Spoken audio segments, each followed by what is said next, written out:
پاکستان مسلم league نون کے رہنما خواجہ ندیم سعید Y کی والدہ محترمہ کے رسم کل کی تقریب کا انعقاد مقامی ہال میں کیا گیا، جس میں حافظ تنویر، حاجی جج گجر، آصف میو، حافظ نوید، جمیل شریف، رانا عاصم، ملک ہارون، چودھری فیاض، ملک نصیر، خواجہ وسیم، جواد بٹ، گلو بٹ، محمد علی گجر، اشفاق بٹ، عمر بٹ، خواجہ توقیر کے علاوہ مہمانوں کی بڑی تعداد نے شرکت کی۔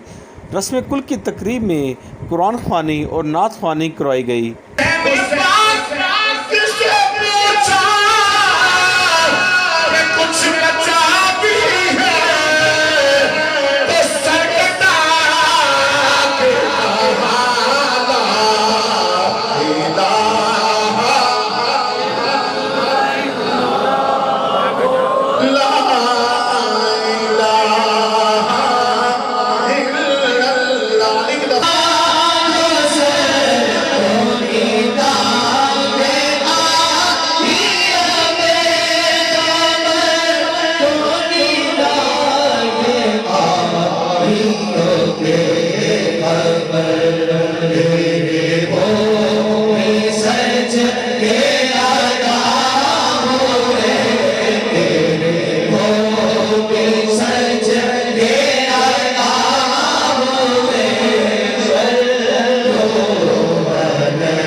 آخر میں مرحومہ کے ایصال ثواب کے لیے خصوصی دعا کرائی گئی۔